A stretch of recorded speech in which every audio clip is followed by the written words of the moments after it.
నమస్తే అందరికీ. సో, ఒక్కసారి ఇక్కడ సిచ్యువేషన్ చూడండి. డీవీఆర్ సిచ్యువేషన్ ఇక్కడ వైర్స్ ఎలా ఉన్నాయి అండ్ ఎస్ఎంపీఎస్ డీవీఆర్ ఆనే ఉన్నాయి. బట్ వీడియో మాత్రం రావట్లేదు. సో, ఇక్కడ మొత్తం ఇన్స్పెక్షన్ అయితే చేశాననమాట. ప్రతి కెమెరాని ఒక్కొక్కసారి చెక్ చేశాను. సో, చెక్ చేసిన తర్వాత అర్థమైందంటే కొన్ని కెమెరాలు అయితే ఇక్కడ ఖరాబ్ ఉన్నాయన్నమాట. కొన్ని కెమెరాలు షార్ట్ అయిపోయినాయి అండ్ ఇంకోటి వచ్చేసరికి కొన్ని కెమెరా వైర్స్ కూడా ఖరాబ్ అయినాయి. సో, నేనేం చేశానంటే ఫస్ట్ డీవీఆర్ని మాత్రమే సపరేట్ చేసి ఒకసారి కనెక్ట్ అయితే చేసి చూశాను. సో, డీవీఆర్ అయితే అప్పుడైతే ఆన్ అయిందనమాట. సో, ఇక్కడ ఒక 2 కెమెరాస్ అయితే షార్ట్ ఉన్నాయి. ఆ 2 కెమెరాస్ని కనుక్కుంటందుకు సో, ప్రతి కెమెరాని ఒక్కొక్కటి పెట్టి అయితే టెస్ట్ చేయాల్సి వస్తుంది.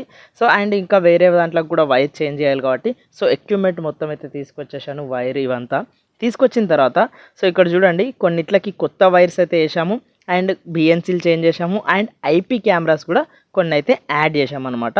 సో, ఇక్కడ చూడొచ్చు మొత్తం 11 కెమెరాస్ అయితే ఉన్నాయి. 11 కెమెరాస్ని వర్కింగ్కి అయితే తీసుకొచ్చామన్నమాట మనం.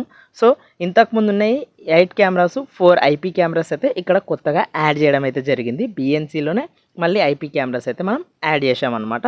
సో, వర్క్ అయితే ఇక్కడ చూడండి మీరు చాలా క్లీన్ అండ్ నీట్గా చేసాము. ఇంతకుముందు సిచ్యువేషన్ని అండ్ ఇప్పుడున్న సిచ్యువేషన్ని ఒక్కసారి మీరే కంపేర్ చేయండి. సో, ఇది ఫ్రెండ్స్ ఇక్కడ చేసిన వర్క్ అయితే. ఒకవేళ మీకు కూడా సీసీటీవీ సర్వీసింగ్ ఏమైనా కావాలి లేదంటే న్యూ ఇన్స్టాలేషన్స్ కావాలంటే నన్ను కాంటాక్ట్ అనేది చేయొచ్చు ఇక్కడ ఉన్న నెంబర్తోని.